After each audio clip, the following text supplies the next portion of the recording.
Okay, great. All right. Hello, everyone, and welcome to the San Anselmo Library's virtual program today, Understanding and Responding to Dementia-Related Behaviors with the Alzheimer's Association. I'm Sariana, the Adult Services Librarian at the San Anselmo Public Library. And before we begin, I'd like to thank the Friends of the Library and the Library Parcel Tax for sponsoring this program and all of our library programs. Everyone will remain muted throughout the presentation. If you have a question, please type it into the chat box or the Q&A box. The presentation is broken up into parts, and we will be answering questions between the parts as well as at the end of the presentation. Technology can be very fickle, and I want to thank you all in advance for your patience and understanding during this program. We will be recording this program today, and the link will be up on the San Anselmo Library's YouTube channel either later today or early tomorrow. Please join me in welcoming our speaker today, Debbie Singh. Thank you. Thanks so much, Ariana.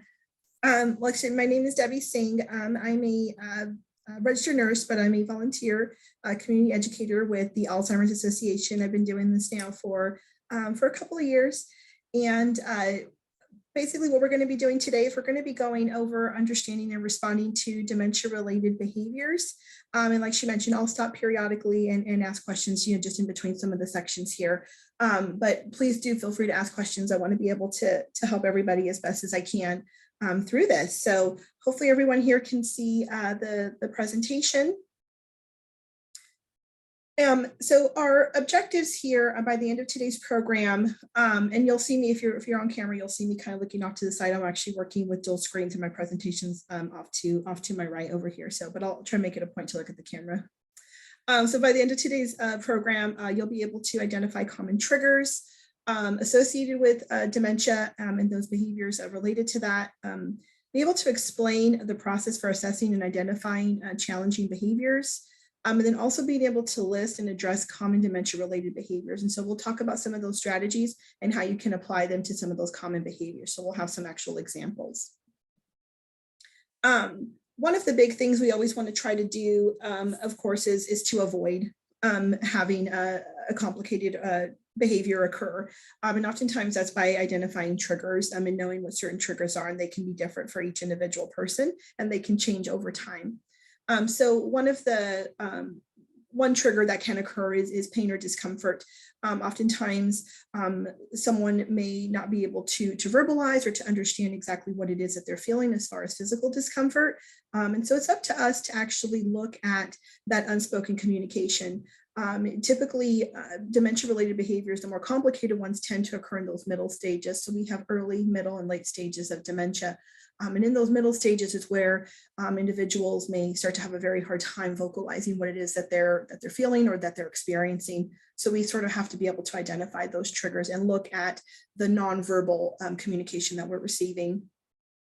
Sometimes overstimulation or boredom, not being stimulated enough, can also be a trigger. When there's too much going on around a person, it may become confusing and disorienting. Or sometimes if someone is, especially if they're sort of a mover and a shaker and someone who's always been really active, if there isn't enough going on in their environment, you can start to see behavior start to occur, especially maybe later in the day, where they're sort of looking, they still have energy that's there. Fear or frustration. Individuals may not know where they are, may not recognize their surroundings, and that can be scary. And so, or they may be frustrated because maybe they feel that they're conveying something to you and maybe you're not fully understanding it. And so then that can be a trigger that then escalates into certain behaviors that we may see. And again, unfamiliar surroundings, and this can occur inside or outside the home. I've had individuals that I've worked with where they're inside their home and they think that they're in a facility of some kind, and they're wanting to break out of there. And so sometimes we just have to work with that, but just knowing that unfamiliar surroundings can also be a trigger. And then doing complicated tasks. And what we mean by that is sometimes anything that's really sequential actually becomes quite a challenge, especially in those middle to later stages of dementia. And that could be something as simple as maybe getting into a vehicle.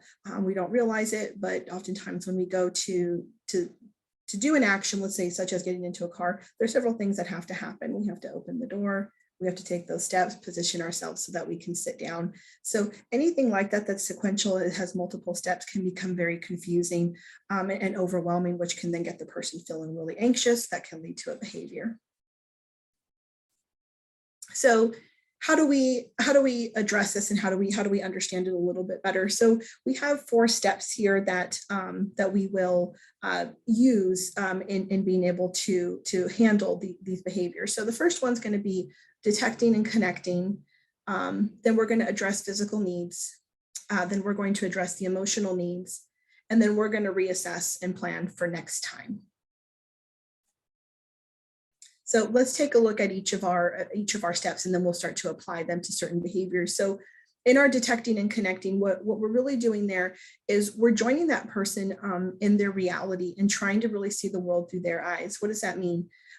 It means trying to understand how they're perceiving things, and understanding that their reality may not be the reality that we're seeing, but that we do really have to accept that. And we have to know that that they're the ones who are actually having the difficulty conveying things to us. And it's really up to us to be able to navigate that and help to be able to figure things out. So we sort of become detectives. And so we start asking the who, what, when, where, and how type questions. We want to know who was there, who was present, maybe when a behavior occurred, what was happening right at that time. Where were they? Was it during a certain time of day? Some people may experience what we call sundowning, which, in the later hours of the day, behaviors can potentially escalate and become a little bit more complicated during those times. So does it happen during certain times of day?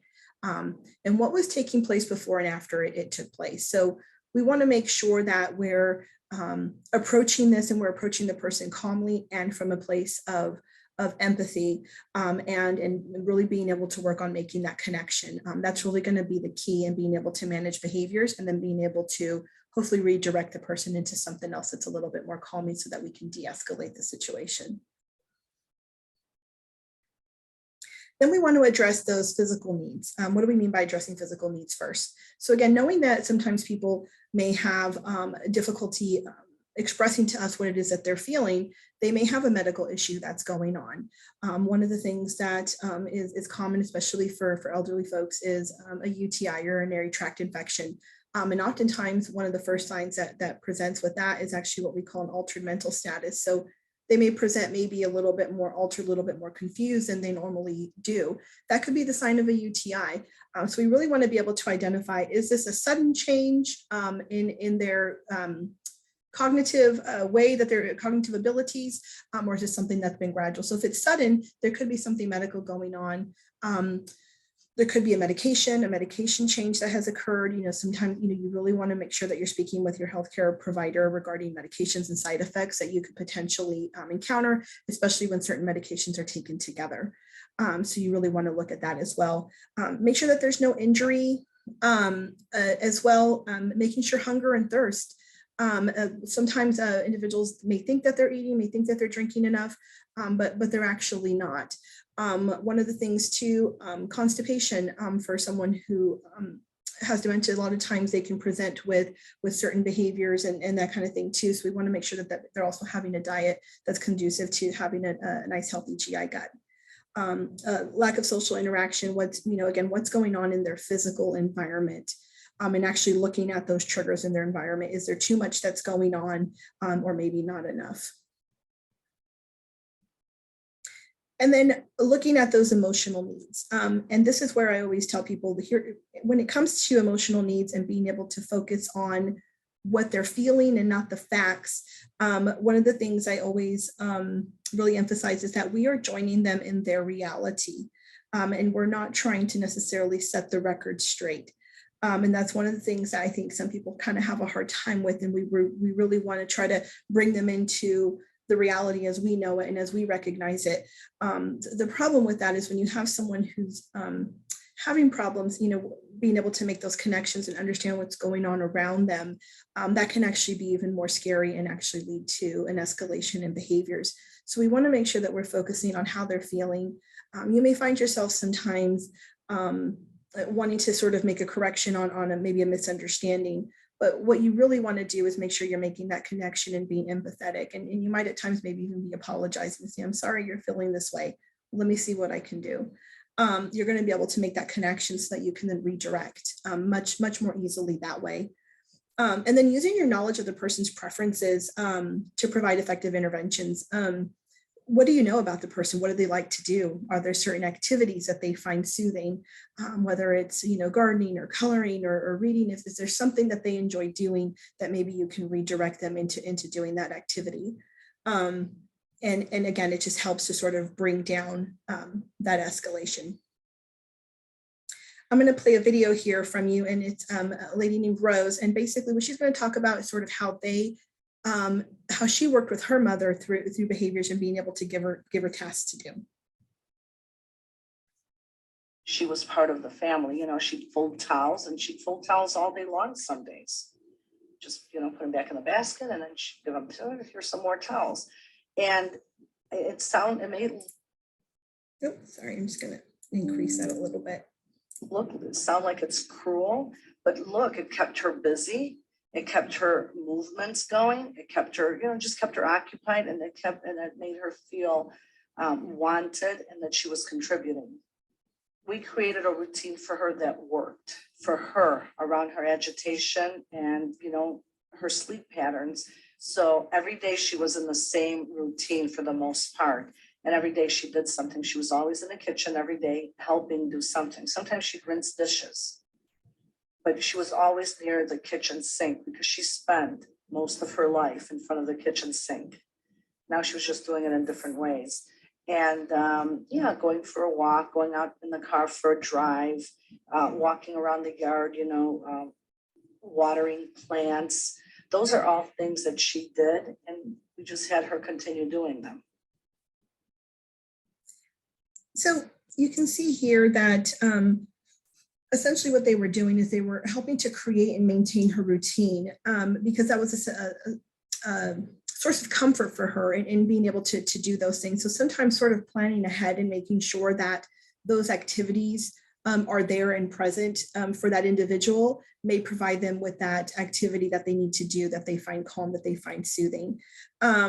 And it may be, maybe taking the laundry and, putting it back and leaving it unfolded so the person can do the activity again. Sometimes maybe leaving the dishes in the dishwasher so they can unload the dishwasher. And just being able to provide those opportunities for them to do that. Because again, remember, they may not remember that they just did that activity a little while ago, and they may be going back to go do that activity. And so trying to convince someone otherwise, you're really going to hit a wall there. And so just being able to provide those opportunities for them to do that is really going to work in your favor and in their favor as well. And then our fourth step here in understanding and addressing the behavior here. So reassessing and planning for next time. At the end of an episode, if we had an episode and we sort of had to figure out what was it that led to that, we want to make sure that we're going back and we're trying to figure out, okay, well, what can we do? What went well? What didn't we do? What didn't go well? And what can we do for next time to make adjustments? Again, are there certain things that we can do preemptively to prevent this from happening? And again, really just joining them in whatever their reality is and making sure you're making that connection. That connection is so crucial in being able to redirect and being able to bring that person there. They really need to know that you're on their side. So we're going to actually take these 4 steps and we're going to apply them to some common behaviors that we see that people have trouble navigating. So let's take a look at anxiety and agitation. What I'm going to do here is I'm going to actually read to you a vignette, and it's actually going to provide us a scenario with where anxiety or agitation is an issue. Again, and that just is exhibited with restlessness, pacing. The person appears distressed. Maybe they're a little bit reliant on their caregiver, on the one person maybe who's always there, and they always sort of have to have them there, and they get anxious if they're not. So let me read to you here this situation. So we have Anne, who's an old woman with Alzheimer's disease and who's pacing the hallways in her house in the evening saying, I need to go, I need to go. She would not stop walking even for meals. Her family would give her sandwiches to eat while she was walking. Though she used a cane, she was getting blisters on her feet and had lost weight from not eating. Her family would ask Anne to sit down, but as soon as she sat, she would immediately get up and start pacing again. Anne had worked for 40 years as a nurse on the night shift, and her agitation began every evening. Her shoes were worn, and she appeared to be in pain as she walked. So here we have someone who is getting really anxious, and so we want to start with our four steps. Are detecting and connecting. So again, this is where we put our investigator cap on, and we ask the who, what, when, where, and how questions. So we want to ask, who's there? Is someone present during that particular time that maybe this triggers a certain behavior or maybe a certain need that Anne may have, where she feels like she needs to go somewhere or do something. What is she doing during that time? Is there something, a precursor, a certain activity that's maybe occurring beforehand? Where is she at? So she's in this situation, she's at home. We know the when it's happening more so in the evening, but we also know that she worked in the evenings for 40 years. So that's really a part of who she is. And so we want to be able to ask those questions so that we can start to ascertain and maybe understand where she's coming from. Again, we're going to join her in her reality. And then we want to look at those physical needs first. So someone, mentioning, that they need to go, that could mean that they maybe need to leave the home. It could mean that maybe they need to go to the restroom. It could be multiple things. And so we really need to look at why she might be pacing. She's also causing blisters in her feet. So she's probably experiencing pain and discomfort, maybe doesn't necessarily know what to do about it. Is there an activity that maybe we can redirect her into where she's sitting down and she's doing something else? She's also not getting enough nutrition in this situation either, because she's pacing back and forth. Oftentimes when individuals are pacing and sort of moving about constantly, one of the ways that you can address the nutrition and hydration issue that can occur is by making foods and water, drink something to drink readily available. People with dementia, oftentimes what will happen is they'll think that they're eating, they'll think that they're drinking, they'll forget. And sometimes also the other way around, and they may also be sort of overindulging, thinking that they have not yet eaten. But by making those foods available, sometimes finger foods, things that people can sort of have on the go when they're walking, you're able to get more nutrition. And sometimes it can become difficult to expect someone to be able to sit down for an extended period of time and be able to have a meal, especially if it was someone who was generally on the go. So again, we always want to keep in mind who they were and who they are. And then making sure that, have her medications changed. Again, is there a urinary or GI issue that could also be causing some of these behaviors and some of these issues? And then we want to address her emotional needs. She's feeling anxious. She feels like she's needing to go somewhere or do something.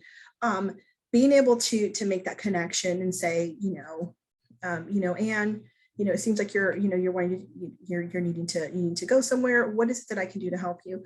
Seeing if you can find out a little bit more, seeing if she's able to verbalize a little bit more, and really just making that connection with the person and always approaching them calmly, and maybe being able to try and offer a different activity, maybe a more soothing activity that maybe they can do in place of that. Is she maybe also not getting enough stimulation during the day, which is maybe what's leading to the behavior sort of escalation later in the day? Maybe she has too much energy that she hasn't sort of expended yet. Being able to have the person maybe take a walk earlier in the day. And that's kind of where we go into our reassessing and planning for next time. So once we're able to make that connection and maybe move her over into an activity that's a little bit more soothing, we want to then sort of assess and say, okay, well, what did I do that worked? How was I able to get her to feel a little bit more at ease? And what can I do next time that would help? Again, is she just having too much energy that's just not being used up at the end of the day? And that's what's causing her to walk. What can I prepare ahead of time so that I can be ready for this? If I know around, let's say 4 o'clock, she's going to start to look for an activity, maybe we need to do something earlier in the day. And know that a lot of these things too are also trial and error. What may work right now may not work later on, or you might try something and say, oh my gosh, that didn't work. one of the things I always tell people is don't beat yourself up over that.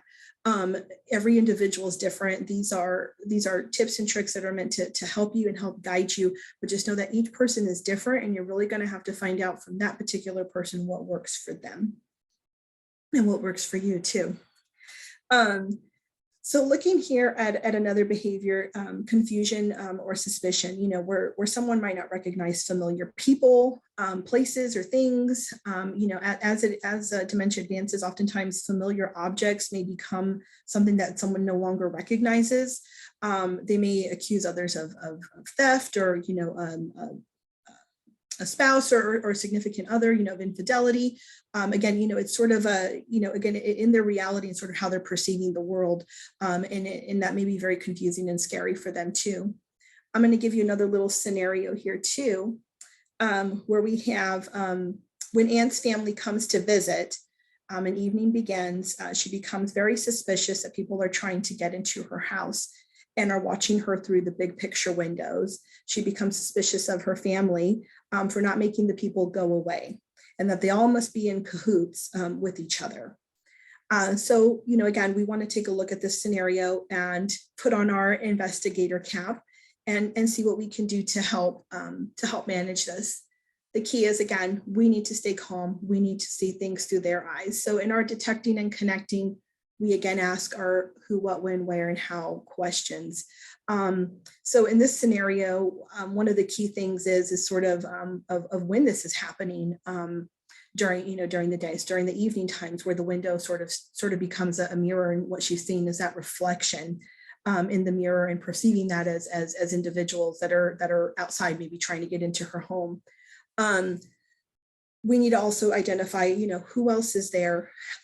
Also, maybe looking at their perceived reality. Does she feel that maybe she's sort of in a different time frame, a different time period of her life? Oftentimes people will sort of regress into a different time of their life, and they may think that certain events are maybe occurring. What did that event mean to them? Being able to identify that as well. So we want to try to see if we can identify any potential triggers to that event initially. And then we want to go ahead and look at those physical needs. So her physical environment around her, obviously, the window, having people over, is she being overstimulated by having multiple people in the home? Being able to adjust the physical environment in this situation, maybe planning to close the curtains earlier in the day before it becomes dark and before it becomes sort of a reflection of what's going on inside the home, is a way that you can change the physical environment. And always just trying to figure out too, is there something else medical that's going on? Again, always assessing medications. If there's any blood sugar issues, anything like that, that can also be leading to changes in cognition and how they're expressing themselves. And then being able to address those emotional needs. This is where making that connection, especially if someone's feeling, starting to feel kind of scared and suspicious that people are sort of in on it. This is where it's very important to make that connection with the person and have them understand that you are there for them, that you are relating to them, and that you are going to try to help them. And that may be saying, Mom, I'm so sorry this is happening to you. Let me see what I can do about that. And now you kind of have them where, okay, you've made that connection. Now maybe I can go ahead and address what their concern is, and then maybe we can move into a different activity and sort of forget, what happened. Then leading into our reassessing and planning for next time. So if we know that in this situation, for example, the window is a source of that can be a trigger later in the day, planning ahead of time and making sure to maybe close those right off the bat. That way that doesn't happen. Or, again, maybe having certain activities that you're doing with the person to kind of distract them from that. So just having a plan of what you might want to do to prevent it from occurring.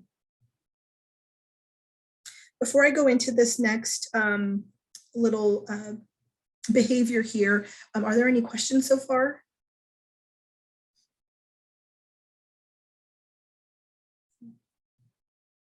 Okay. I don't see any questions in the chat right now. Okay, perfect. We'll keep going. Keep going. Okay. Yeah.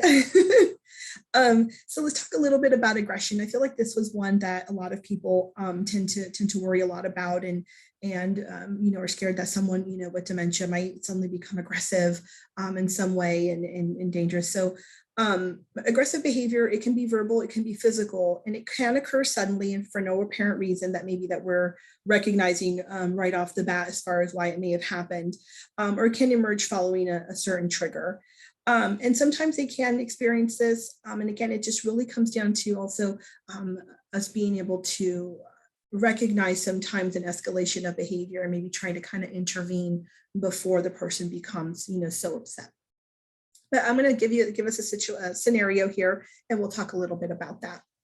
So we have Anne's husband, Bill, who's standing at the back of the room, leaning against the wall with his arms crossed, watching television. Anne walks in and tells him sharply, "You aren't the boss here." Bill ignores the comment and continues to watch television.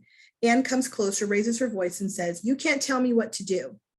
When Bill doesn't respond, Anne comes up to Bill and hits him on the arm with her balled fist. Prior to her dementia symptoms, Anne was quite calm by nature and would never have exhibited this behavior. Lately, her outbursts are becoming more frequent. She continues to come at Bill, who retreats from her and locks himself in the bathroom to avoid further conflict. He does not have a cell phone with him. Since both had been avid hunters when they were younger, there are guns in the house, but Bill has removed all the ammunition. So they sort of add a little tidbit there of information that we'll talk about too in this scenario. But let's look at what could have led to this. So again, we want to include our 4 steps.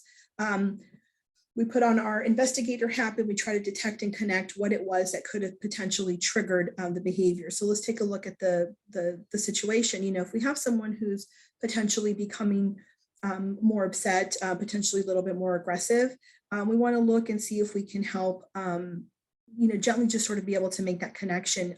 What was going on around them? Were we giving off certain body behavior? In this scenario, Bill was there and he sort of had his arms crossed. Sometimes we're giving off ourselves, we may actually be giving off nonverbal communication as well that maybe appears authoritative, and they could be perceiving it that way. Again, remember, it's not what we meant to convey, it's how they interpreted what we were conveying with them, whether it was with our verbal or nonverbal communication, because again, they're looking at that too. And so they may be perceiving something that way. And so we want to make sure that we're looking at what was going on during that time that it occurred. And then we want to see if we can address any physical needs. Again, rule out any medical causes. Are they in pain? So they're lashing out because they're uncomfortable and they don't know what to do about it. We may need to limit or remove any distractions. Sometimes having too many people in the home can be a source of anxiety for individuals, and it's sort of overstimulating. In this scenario, they're watching television. What's on the television? Is it really loud? Is there, a lot that's going on there that just feels like too much? Again, remember, they may have a hard time interpreting their surroundings and what they're seeing. So we may be watching something on television. They may be perceiving it as something else. So we really want to look at that physical environment and see what we might need to modify there too. If needed to, if we need to remove other individuals from the room because the person's becoming agitated, potentially, verbally or physically aggressive, we want to make sure that we remove people from the room so that we can create a nice calm environment so that we can then implement our next step, which is assessing those emotional needs, which is making that connection with the person. And sometimes, what we want to do is we want to be able to approach them calmly, being able to say their name, and really just making eye contact. One little thing that I like to add always with that too, when we are talking to someone, individuals with dementia too, spatially things can start to become very confusing. We want to make sure that we're approaching them at eye level. We want to make sure that we're not kind of popping around someone and just sort of appearing. Sometimes we might do that and say, "Hey, how are you doing?" That can become scary and sort of coming out of nowhere to them. So whenever you can, approaching from the front, approaching calmly. If the person is sitting or in a wheelchair, that we're trying to get to eye level with them. But again, always making sure that you're focusing on their feelings and not the facts. So if they're perceiving that you did something or that you upset them in some way, it doesn't hurt us to sometimes just say, "I'm so sorry that you're feeling this way. Let me see what I can do." or, let's see what we can do here together. And just being able to make that connection and just being positive and reassuring. Again, this is not the time to set the record straight. This is the time to make that connection so that you can address what it is that they're feeling, what they need, and then redirect them into a different activity. And one important thing, especially for this, especially if you've ever, if you have the behavior once, then you really want to plan for next time and be able to say, okay, this occurred. What do I need to do so that next time this doesn't happen, or next time I'm better prepared? In this scenario, Bill was retreating to the bathroom. He didn't have a cell phone, so he didn't have a way to call for help. So he was just sort of hiding out, which is not something that we want to be doing either, and making someone feel like they have to be locked away in a certain part of the home because someone's behavior escalates. So we want to make sure that safety is always the key. And so, you don't want to be taken by surprise. You always want to be able to have a cell phone with you to be able to call for help. Making sure to also alert neighbors. This situation is it sometimes takes a village, and being able to let other individuals who are going to be around you and your family member maybe that you're taking care of that has dementia, letting them know what the situation is, because then the approach will change, and making sure that that you also even have a good relationship with first responders.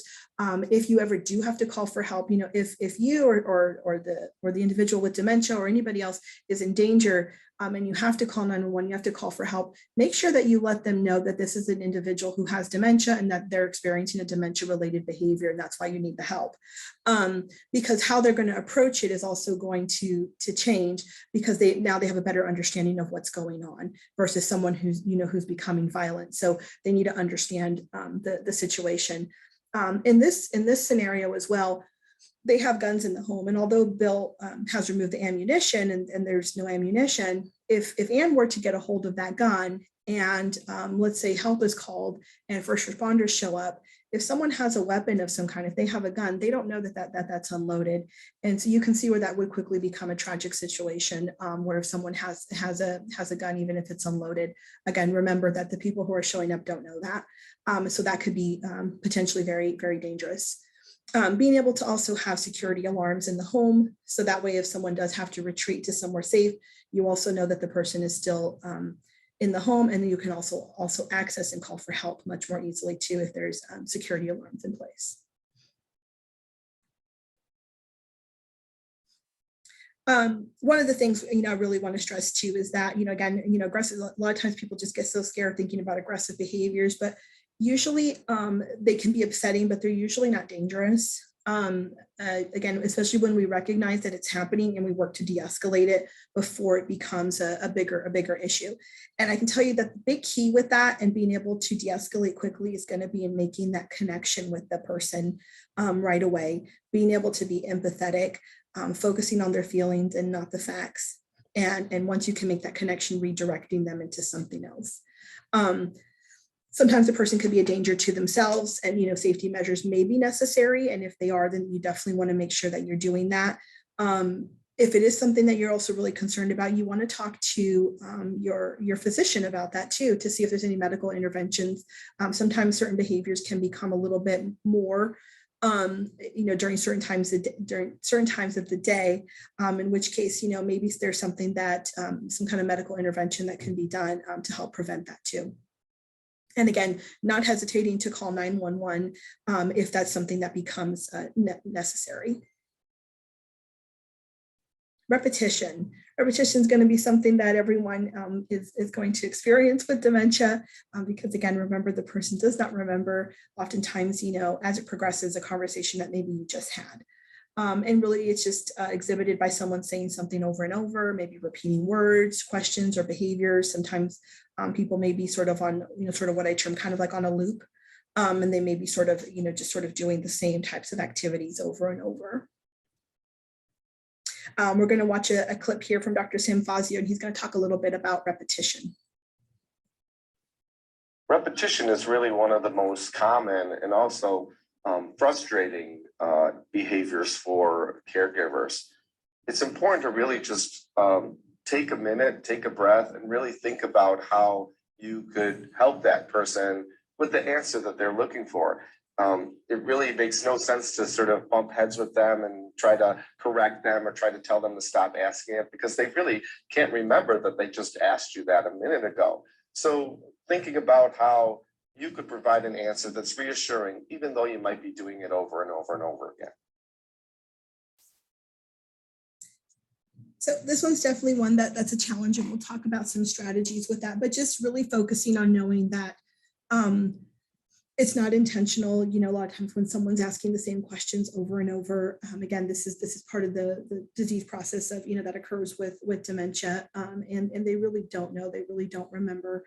And so again, you don't want to sort of start butting heads, because that's where you will see an escalation of behaviors, because if they're convinced of something that you didn't have that conversation or that didn't happen, you're not going to be able to convince them otherwise. So you want to just try to see if you can redirect.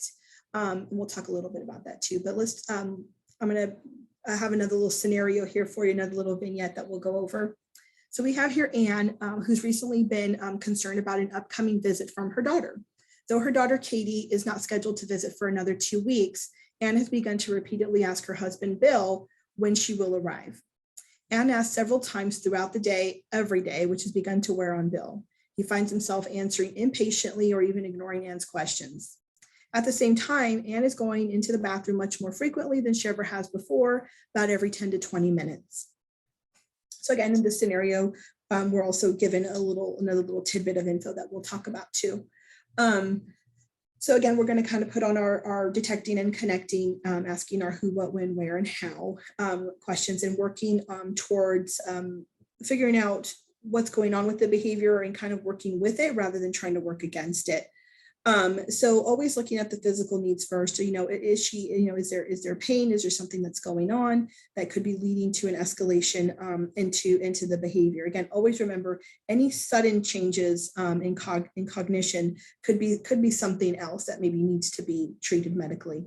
In this situation too, we also have Anne, who is also going to the restroom much more frequently. So, you know, that could be something also too that's causing some anxiety. Is there a UTI? Is there something that's going on that's maybe causing her discomfort, that's causing her to sort of be repeating things and sort of acting a little bit more anxiously than she normally would? Then being able to address those emotional needs, you know, in this situation, you know, although it can be frustrating to answer a question, you know, over and over, and we might find ourselves maybe getting a little bit short with someone. We want to make sure that we're, you know, still answering their questions, or maybe providing them a method of reminders, so that we're not necessarily having to remind ourselves or remind them. Sometimes memory aids can help. Sometimes if putting something on a calendar where, you know, they can reference that and then they can see that and sort of see what day it is. And there's a lot of things out there nowadays that you can actually have up that will help identify what the date, time is, because that's something that a lot of people will get questioned on over and over. That can be difficult as well. With that, I always like to give a little caveat too, is just knowing that sometimes having a reminder up, don't forget that they may forget to also go look at the reminder, forget that reminder is there. And then over time, they may have a hard time actually understanding what they're looking at. Being able to interpret written words may become a challenge, in which case we may switch over maybe to pictures. And then over time, then that may become difficult as well too. So just know that what strategy may work today may not work, you know, a year from now, or, you know, whatever it may be. So you may have to adjust your approach when it comes to memory aids, and always just remembering that they may not remember to look at the memory aids. So we might have to, you know, just remind them, oh, go take a look at the, you know, the calendar or whatever it may be that you're using for that. Reassessing and planning for next time. So in this situation, Bill let Anne know a couple of weeks out that their daughter Katie was coming into town. Maybe that's a little bit too far out. Again, remember, you know, with someone with dementia, you know, time you know, can be perceived differently. So maybe letting the person know maybe a little bit closer to when the event is actually going to take place might be better, rather than telling them 2 weeks out, which may feel like a really big span of time. and they may not understand, how much time that is and how much time has gone by. And then you're going to start to get a lot more questions. So sometimes just really holding off and the timing of when you let someone know about something may really be the key there too. So just planning for those visual aids, those memory aids that you can utilize, planning for timing on when you let people know things may help to reduce a little bit of that repetition that you're having to do. Any questions? I don't see any questions in the chat or the Q&A box right now. Keep on going. No problem. We'll go next into wandering. This is something that a lot of people are really concerned about. They're scared that their loved one might just decide to wander. So about 60% of people with dementia will wander, and it can happen at any stage and without warning.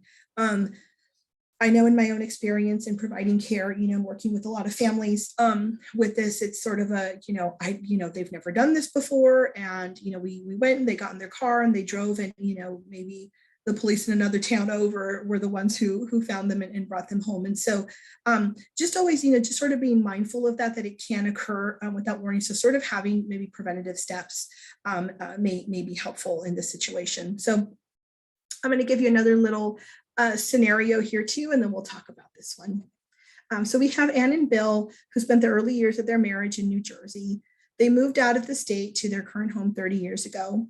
Ann constantly asked to visit New Jersey. She frequently leaves the home in the morning while Bill is showering and states, "I'm going to New Jersey." She's been found by neighbors on many occasions at their church, on neighborhood streets, and one time at a very busy intersection near their home. Their daughter, Katie, is quite worried about potential injury. Bill is also worried and is at a loss at what to do. Bill is logical and tries to explain to Ann the reasons they cannot visit New Jersey, though he recognizes that this approach is not working. This approach also tends to make Ann more angry, and wandering incidents increase at those times. So what do we do? So let's take a look here again at our steps. And again, looking at and identifying potential triggers that could be leading to this. And again, you want to join the person in their reality and accept that anything that they're saying about their wandering, and sort of just being sort of goal directed on how we're going to go ahead and address it.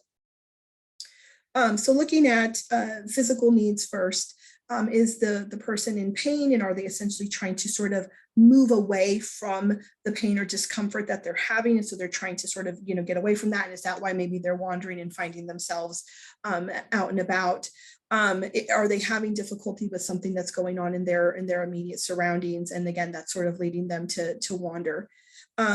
Is there a change in their pattern or their routine? Again, is this someone who likes to take a walk each day, who normally would take a walk each day, or just be more active? Do we need to find something to sort of help them expend their energy a little bit, so that we're addressing any potential unmet needs that they may have? So we want to make sure that, is there something physical that they normally do that's going on in their environment that maybe we need to make changes to? And then being able to address their emotional needs. Are they feeling bored? Are they feeling understimulated? Do they feel scared? Or, is Ann, in this situation in the home that maybe even though she's been there for many years, is she not recognizing it? And in her mind, she's in a different time period of their life, and she's thinking she needs to go home. So sometimes being able to sort of address that, and being able to provide that reassurance. This is where making the connection with the person becomes very important, so you can connect with them and being able, again, to join them in their reality. This becomes really important too, and really focusing on not setting the record straight, but rather focusing on their feelings, and seeing if then once you make that connection, if you can direct into a different behavior. Maybe going out and doing something a little bit different.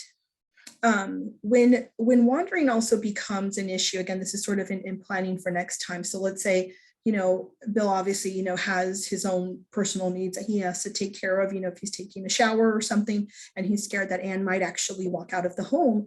What does he need to do? He needs to make the home safer and make it to where she is not able to just exit and maybe go out the front. So what are some things that we can do in the surroundings to create a safer scenario? One of the things that you can do is to create a safe place for wandering.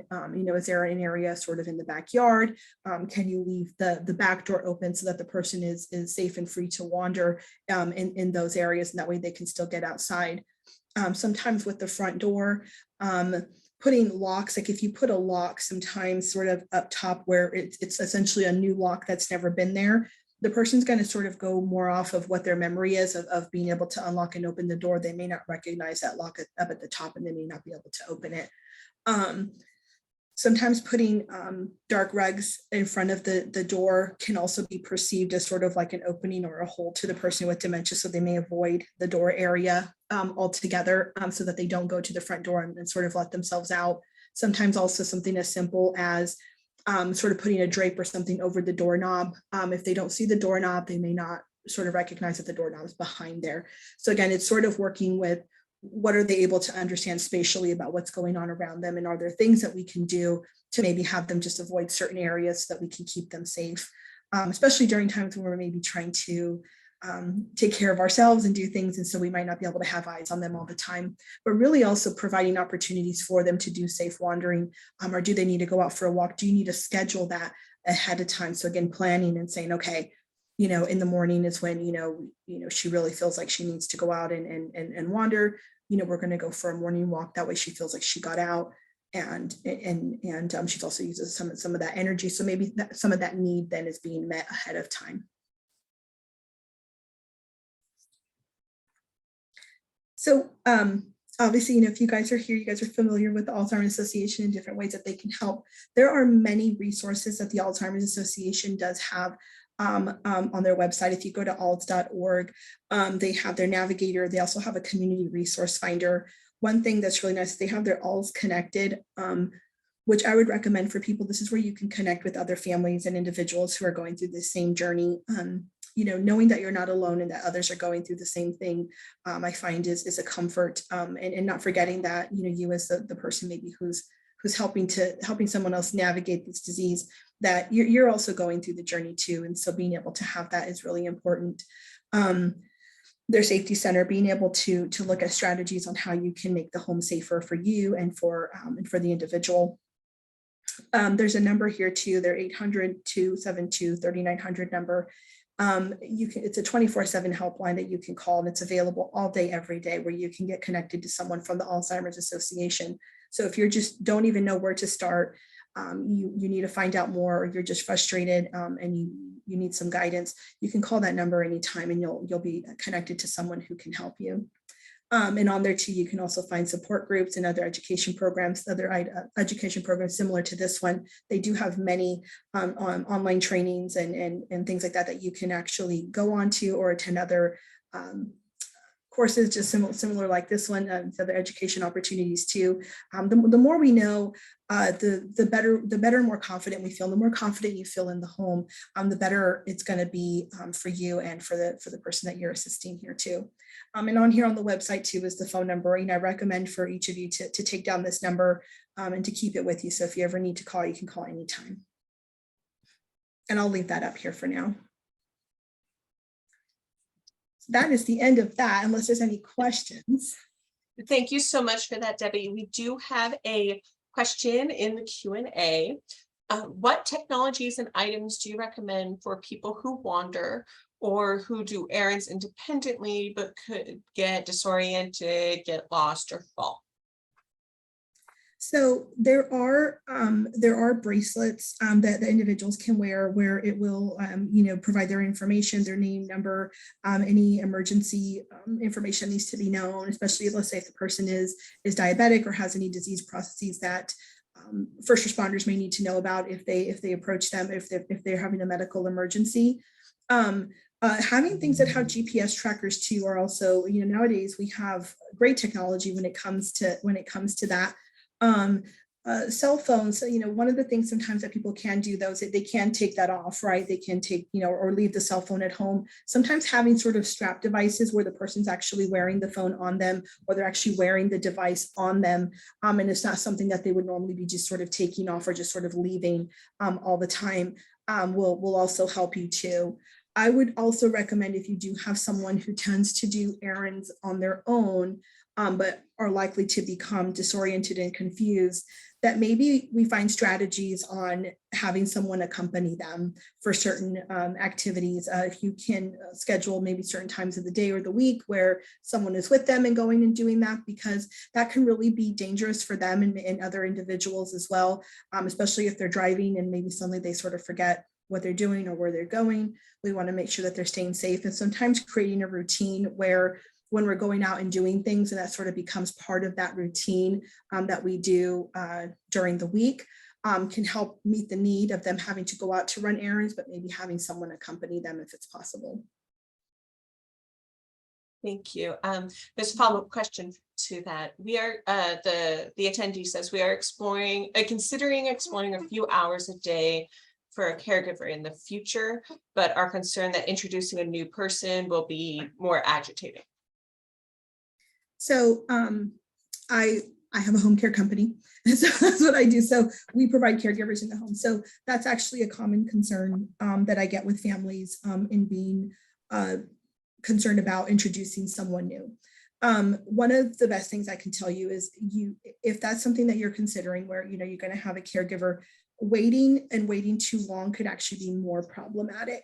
I oftentimes tell people that even if you just have someone who comes once a week, to just kind of help create that routine and that familiarity with it, can be really helpful. One of the things that, wherever you're located, and exploring, you definitely want to do your homework, and you want to utilize somewhere or someone that you're really going to feel comfortable with. So, make sure that you sort of explore your options with that. But being able to introduce and create that as part of their routine is going to be key. Sometimes the care provider too, I feel like it's important that, especially if you feel like they may become agitated or upset at maybe having care, or, well, I don't need help, I don't need care. Having someone maybe who's more of a friend, more of a companion, making sure that they're wearing regular clothes, not wearing scrubs, so they don't look medical in any way, so that the person isn't perceived as ill or is needing help, but it's more just someone that's hanging out with them and just sort of spending that time with them is really going to be more of the key. And you might get more, and I don't necessarily don't like using this word, but sort of more compliance from the care recipient, and being able to sort of accept that. But sometimes just telling them, let's give it a shot. Why don't we try it for once a week and see what you think? I can tell you just from my own experience that people do tend to like it. They really do form a bond with the person that comes and visits with them. And sometimes you may have to maybe try different people until that bond is formed. But once it is, they really like the person, and then they actually look forward to it. So it's just kind of trying to kind of get over that bridge. And sometimes it becomes sort of a negotiation between you and your loved one on just saying, if you'd be willing to do this for me, I want to have peace of mind that, if I can't be there with you, that, that someone can, let's give it a shot. They're not going to be here all the time. I know that for a lot of people, what they're worried about is that they're going to lose their independence. They're going to lose their privacy in their home, and just being able to really emphasize that this isn't about that this is actually about you keeping your independence. We just want to make sure that you can do it safely, and that we have peace of mind too, that you're okay. And oftentimes they'll kind of come around, and you may have to have the conversation in increments. It may not happen in one conversation. You might have to bring it up, let it sit for a little while, then maybe bring it up again. So just know that sometimes, you might not be able to push it on them, but you might have to give them some time to adjust to the idea. Great, thank you. One of the attendees' moms lives in Queens, NYC, and it is challenging to find local home caregiver services because she lives here. Her daughter lives here. Are there useful professional associations to reference to help know they are trustworthy? I mean, does the Alzheimer's Association have a chapter in NYC? I would think so. I know that they have multiple chapters throughout the United States, so you can definitely try calling their helpline. If you're looking at having and trying to find a caregiving service, you can actually call, again, you can call the helpline, but if you actually do a search in that area, so again, this isn't in my area, so but I can tell you, for example, what I own here in California is a Visiting Angels, and so again we provide home care, and they're all over the United States. So I can tell you in New York there are locations there. So if you go and you put in home care and then the zip code of where your mother's located, an office there will show up, or you can even go to the main website for that, and for Visiting Angels, or for really any, if you put in home care, you're going to get a whole list of places that you can choose from. And I always recommend for people, do your homework, call multiple places. You want to utilize a place that when you called, you just felt comfortable and you sort of made that connection to, especially when you're trying to do it from far away. But there's a lot of ways that they can actually put things together for people where you don't physically have to be there, but they can actually put together a plan for your mom from afar. I do it all the time for people who live far away and we're trying to help their family member here. So there are ways to do that. But honestly, if you go online and you put in home care in the zip code, you'll get a list of places. And if you hit a roadblock there, if you call the Alzheimer's Association helpline, they'll be able to help direct you on something that you can do. Great, thank you. If there are any more questions, please put them in the chat or the Q&A. The San Anselmo Library's next presentation with the Alzheimer's Association is Managing Money, a Caregiver's Guide to Finance. It is on Wednesday, October 12th at 10 a.m. I've posted the link to register for that program in the chat if you would like to sign up for it now. And then you'll get a ton of reminders while we lead up to that. To October 12th. So if you're interested, that's the next program in our series with the Alzheimer's Association. If anyone has any more questions, now is the time to ask. Okay, I will stop the recording. Goodbye, YouTube land.